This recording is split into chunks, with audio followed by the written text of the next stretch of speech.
स्वीटी के मायके आने की खबर सुनकर स्वीटी की कुछ सहेलियां उसे मिलने आती हैं। अरे यार, इतनी टेस्टी कचौरी कहाँ से मंगवाई तूने? मेरा तो खा खा कर मन ही नहीं भरा। तभी प्रीति भी वहां आ जाती है। ये नारियल के लड्डू खाकर देखिए ना, मैंने आज सुबह ही बनाए हैं। वो स्वीटी दीदी ने बताया कि आप लोग आने वाले हैं, तो मैंने कचौरी और पकोड़े भी बना लिए। अब खाकर बताइए ना कैसे बनी। अरे ये पकोड़े खाकर देख, मजा ही आ जाएगा। स्वीटी, तेरी भाभी तो बहुत अच्छा खाना बनाती है, और एक तू है जो चाय भी ऐसी बना कर लाती है कि अगली बार बंदा चाय के नाम से ही घबरा जाए। अभी आपको पता है, स्वीटी तो ऐसा खाना बनाती है कि इसके पति के बारे में सोचकर मुझे आज भी अफसोस होता है। बेचारा आधा पेट ही खाना खा पाता होगा। चल चल, अब तुम मैके आई हो तो प्रीति भाभी से ढंग का खाना बनाना सीख के ही जाना। इतना कहकर स्वीटी की सहेलियां कह के लगाकर हंसने लगती हैं। अरे भाभी, आपको क्या पड़ी थी मेरी सहेलियों के लिए इतनी कचौरियाँ पकवान बनाने की? कोई भी ऐरा आएगा तो क्या आप 56 भोग बनाकर इनके सामने रख दोगी? ये भी वो आपकी सहेलियां ही, कोई ऐरा वैरा नहीं था। मैंने तो सिर्फ उसी लिए इनके लिए ये सब बनाया था कि आप खुश हो जाओ।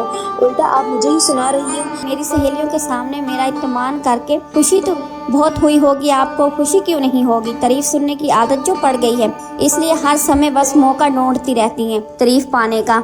आपसे अच्छी तो प्रिया भाभी हैं, कम से कम अपने काम से काम तो रखती हैं। आपकी तो आदत है सबके काम के बीच अपनी नाक घुसाने की। ये क्या बात हो गई बेटा, क्यों इतनी नाराज हो रही हो? मम्मी जी, जो आपकी लाडली बहू है ना, इसने मेरी सहेलियों के सामने मेरी बेइज्जती करवा रही। इसके बाद स्वीटी पुष्पा को सारी बातें बताकर जोर जोर से रोने लगती हैं। अरे बेटा, इसने तो मेरे भी नाक में दम कर रखा है। कल सोसाइटी में औरतें बोल रही थी कि सास को देखो कभी सीधे मुंह बात तक नहीं करती, और एक छोटी बहू है जो सोसाइटी की कोई भी बुजुर्ग औरत दिख जाए तो पैर चोया बना रह सकती है। अरे मैं पूछती हूँ, क्या जरूरत है फालतू में सबके पैरों में गिरने की? आप किसी से कम हो क्या? सबके पैरों में गिरते पड़ते रहे। सास और नंद की इस तरह की बातें सुनकर प्रीति का दिल छलनी हो जाता है। रूसी होकर अपने कमरे में लौट गई। वो पूरी कोशिश करती है कि परिवार में किसी के भी बारे में ना सोचकर बस अपने काम से मतलब रखे। इन इच्छाई तो मानो कि बीमारी बनकर इसके अंदर समाई हुई थी। ना चाहते हुए भी जब बच्चे उसके सामने आते तो वो उन्हें इनकी पसंद का खाना बनाकर खिला देती थी। नंद को अच्छी तरह बेड रेस्ट मिलता रहे, इसलिए वो स्वीटी के साथ कपड़े धोती, इसकी जरूरत का सारा सामान लाकर इसके कमरे में रख देती ताकि उसे यहाँ वहाँ दौड़कर परेशान न होना पड़े। कुछ दिन बीत गए थे। आज सुबह से ही सासू माँ पुष्पा के चेहरे पर सवा गुलाबों की रौनक नजर आ रही थी। पुष्पा को उनकी सहेली परवा ने अपने जन्मदिन की पार्टी में जो बुलाया था, अपनी सहेलियों के बीच अपनी दास जमाने के लिए पुष्पा सुबह ही तैयारी में जुट गई। जी लाइए, मैं आपको रेडी कर देती हूँ। आप पार्टी में सबसे सुंदर लगेंगी। तो क्या आ रही है, तू कर दे, ठीक है, लेकिन ध्यान रहा है मुझे ज्यादा मेकअप नहीं चाहिए, बस नेचुरल सालू होना चाहिए। अरे माँ जी, आप बैठी तो सही, अभी आपको बिल्कुल चेंज कर रही थी। प्रीति पुष्पा का खूब बढ़िया सा मेकअप कर देती है। तब सुसर जी घर के अंदर आते हैं। बेटा जरा पुष्पा आंटी को तो बुलाना। अरे क्या बकवास कर रहे हो जी, मैं ही तो पुष्पा हूँ। अगर तुम ही पुष्पा हो तो बूढ़ी गोरी लाल लगाम क्यों बनी हुई हो? वही तो मैं देखकर कह ही नहीं सकता। तो तुम्हारी उम्र 62 साल है। अरे मैंने तो पहले ही कहा था प्रीति से कि मुझे ज्यादा मेकअप होते पसंद नहीं, लेकिन ये मेरा मजाक उड़वाए बिना मान नहीं। किस गाड़ी में ये संस्कारों की पोटली मेरे गले में बंध गई? ऐसा कोई काम हो ही नहीं सकता जिसमें ये टांग ना उड़ाए। अच्छी खासी मैं खुद से तैयार हो रही थी, आकर लग गई माजी करने में और सब सत्यानाश कर दिया। अब ऐसी शक्ल लेकर सहेलियों के बीच जाऊंगी। तभी पुष्पा सहेली का फोन आता है और वो जल्दबाजी में ऐसे ही निकल जाती है। बच्चों को लेकर हुई बहस के बाद प्रिया प्रीति से बात नहीं करती थी। बच्चों के 3 दिन में एग्जाम शुरू होने वाले थे और प्रिया बैंकों की चपेट में आकर बिस्तर पर पड़ी हुई थी। प्रीति का दिल तो बहुत जाता कि वो जाकर जेठानी के हाल पूछे, लेकिन अपनी भलाई का कई बार बुरा अंजाम होता देख चुकी थी, इसलिए चुप रहकर अपना काम करने में ही उसने भलाई समझी। स्वीटी दीदी, आप बच्चों की पढ़ाई करवा देंगी क्या? मेरी तो बिल्कुल हिम्मत नहीं हो रही ना जाने इस बार क्या होगा। मैं तो बिल्कुल समय ही नहीं दे पा रही बच्चों को। अरे भाभी, मैं यहाँ आराम करने आई हूँ, आप मुझे काम मत बताइए। मेरे बस का नहीं है बच्चों के साथ दिमाग खाना। कि मैंने उस दिन प्रीति को भुला पूरा ना कहा होता, आज वो बच्चों की जिम्मेदारी खुशी खुशी संभाल लेते हैं। तभी प्रीति वहाँ जाती है। आप फिक्र करना बंद कर दीजिए भाभी, मैं अभी भी बच्चों की जिम्मेदारी खुशी खुशी संभालने के लिए तैयार हूँ। आप बस आराम करें और जल्दी से ठीक हो जाइए। बच्चों की फिक्र बिल्कुल मत कीजिए। इनकी चाची है ना इनके पास। मैं कितनी बुरी माँ हूँ, मैं अपने बच्चों के लिए कुछ नहीं कर पा रही हूँ। मुझे माफ कर दो प्रीति, तुम्हारी अच्छाई देखकर मुझे जलन होने लगी थी। माँ हूँ तब भी मैं बच्चों के लिए इतना नहीं कर पा रही थी। ना तू चाची होकर कर लेती थी, इसलिए मैं तुमसे जलने लगी, मुझे चिढ़ होने लगी थी और इसलिए मैंने तुमसे झगड़ा किया। जब तुम बड़ी बहू को अकल आ ही गई है तो पुष्पा तुम भी अपनी गलती स्वीकार करके बहू से माफी मांग लो। मैंने सुबह ही तुम माँ बेटे की सारी बातें सुन ली थी। मैं जानता हूँ कि मन ही मन में तुम भी छोटी बहू से की हुई बातों के लिए परेशान हो। आप ठीक कहते हैं प्रीति बेटा, माफ करना। इस दिन तेरे मेकअप करने के बाद मैंने तुझे बहुत बुरा भला कहा, लेकिन मेरी सहेली के यहाँ सबको मेरा मेकअप इतना पसंद आया कि इतनी सारी, और तुम में मुझे ब्यूटीफुल का अवार्ड भी मिला। ये देखें, मुझे नाम में ये पेंडेंट मिला है। ये ले, ये पेंडेंट मेरी तरफ से तू ही रख ले, तू ही हकदार है सहेली। मैंने आपकी बातों का बुरा नहीं माना माँ जी, आप तो मेरी माँ समान है। आपकी बातें मैं दिल से नहीं लगाती। इतना बड़ा बोला कहने के बाद भी आपने एक दिन भी मेरा ख्याल रखना नहीं छोड़ा। समय पर खाना, समय पर दवाइयाँ, मेरे कपड़े धोए, जरूरत का हर सामान ला कर दिया। माँ से ज्यादा आपने मेरा ध्यान रखा। आप इतनी अच्छी कैसे हो भाभी? आपके जमाने में, आज के जमाने में इतना अच्छा कौन होता है? आपको हर दिन मैं आपको देखकर ताप की आग में जली हूँ। बेटा तेरी सास और नंद तो बहुत पहले से तुझसे माफी मांगना चाहते थे, लेकिन हिम्मत ही नहीं कर पा रहे थे। इसलिए आज जब प्रिया बहू को तुझसे माफी मांगते देखा तो मैंने इन दोनों को भी बुला लिया। आपने बहुत अच्छा किया पिताजी। मिलजुल कर रहने में जो मजा है वो किसी और बात में कहाँ।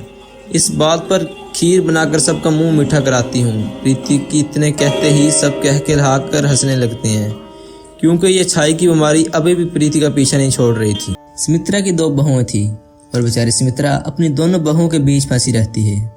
कैसे, आइए देखते हैं। माँ इनविटेशन कार्ड आया है। परसों शर्मा अंकल पोती का जन्मदिन है। उन्होंने पूरी सोसाइटी को इनवाइट किया है। पार्टी? कैसी पार्टी वो हो? और तुझे किसने बता दिया कि इनके घर में परसों पार्टी है? सच में आपको तो कुछ पता भी नहीं रहता। अब आप तो जानती है ना शर्मा अंकल कितने अमीर हैं। इनकी पार्टी में कितने बड़े बड़े लोग आएंगे। अब हम इनकी पार्टी में ऐसे गरीबों की तरह तो नहीं जा सकते ना। इस तरह से सुमित्रा बहाने देकर वहां से चली जाती है और बेचारी दिवाली, जिसे शॉपिंग का बहुत शौक था, उसका शौक धरा का धरा रह जाता है।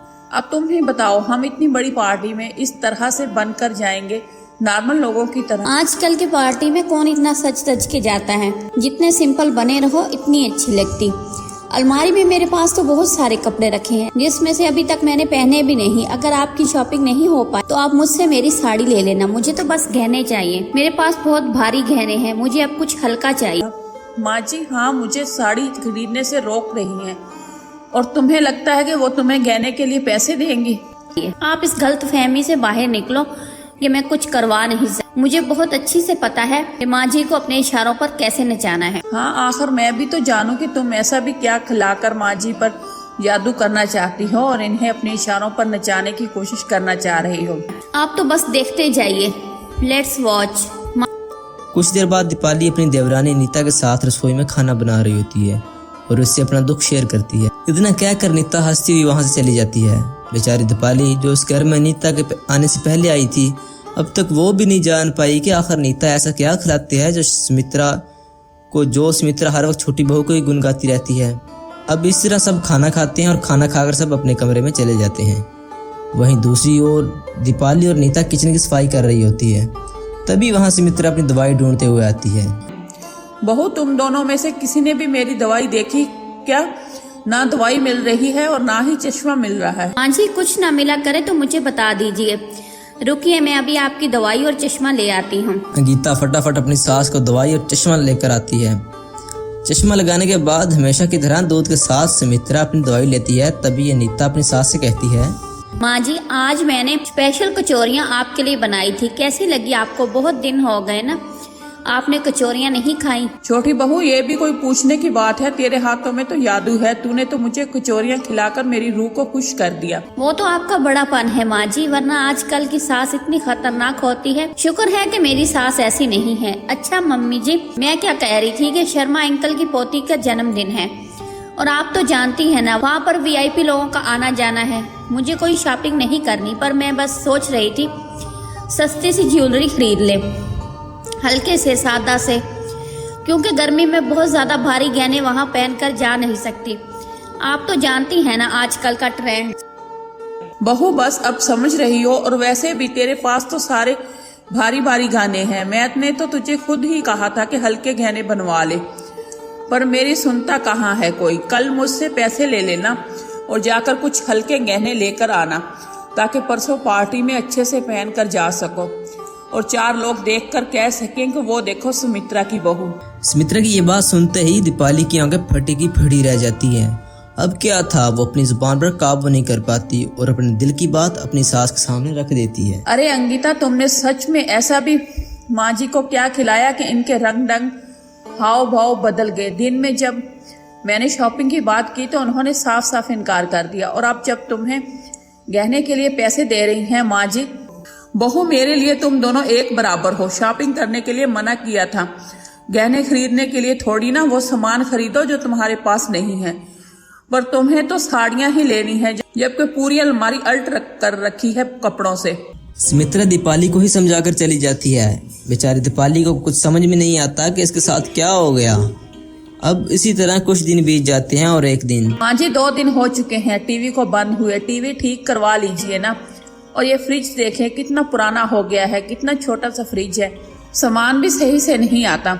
बहू, तू जब अपना मुंह खोलती है ना, खर्च की बात करती है और खाना भी बर्बाद हो जाता है। मैंने अब कौन सी खर्चे की बात कर दी माँ जी?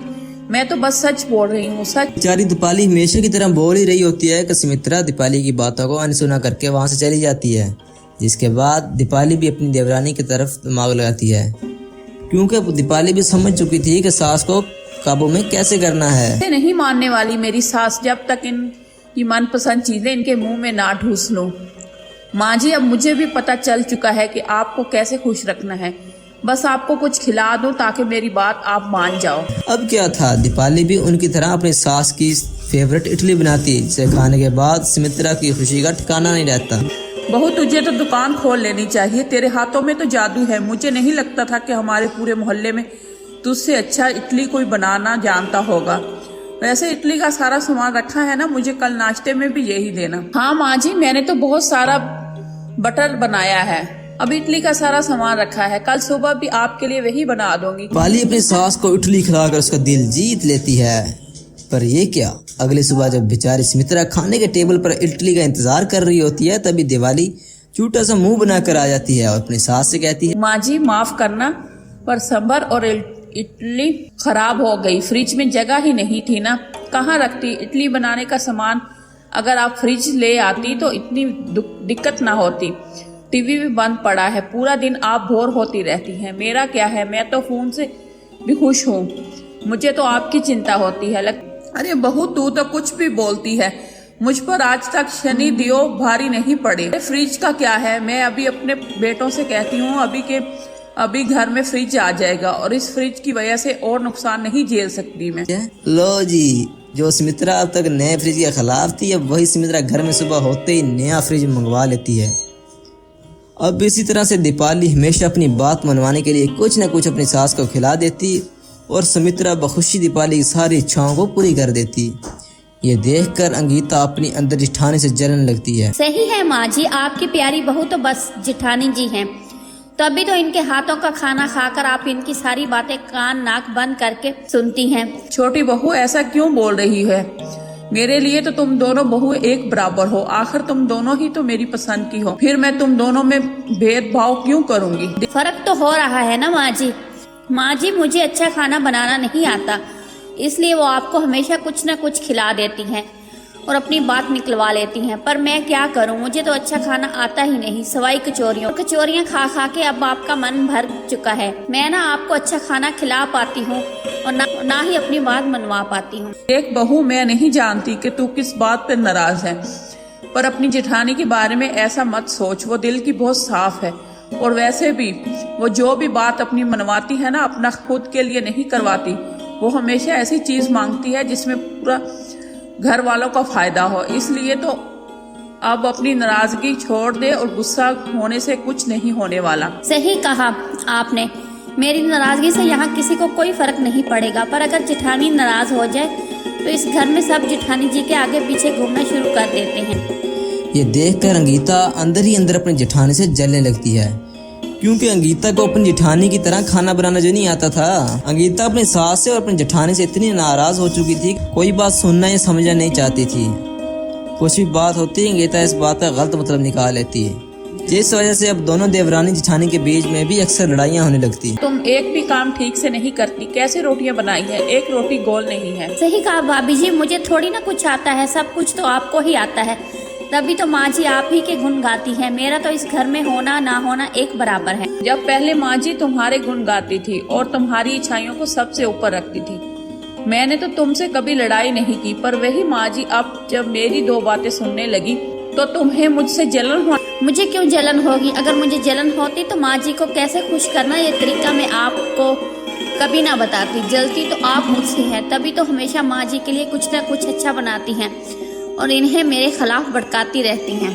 ना बोलकर अंगीता गुस्से में अपने कमरे में चली जाती है। पूरा दिन बीत जाता है और ना ही कुछ खाती है, जिसकी वजह से घर के सारे काम बेचारी अकेली दीपाली करती है। इस तरह अपनी दोनों बहुओं के सामने अपनी बात रखकर उनके बीच की गलतफहमी को दूर कर देती है। बहू, तुम दोनों मेरे लिए एक हो, पर तुम दोनों को ही ये क्यों लगता है कि मुझे कुछ भी बनाकर बस खिला दो तो मैं इसकी बात सुन लेती हूँ। मैं तुम दोनों की बात हमेशा इसलिए सुनती हूँ क्योंकि तुम जो भी डिमांड रखते हो मेरे सामने कुछ जायज़ होती है, और मैं तुम दोनों से एक बराबर प्यार करती हूँ, खाने से नहीं। कि बस सुमित्रा को कुछ भी खिला देने से इसका दिल नहीं जीत सकता, और सुमित्रा भी अपनी दोनों बहुओं से एक बराबर प्यार करती है।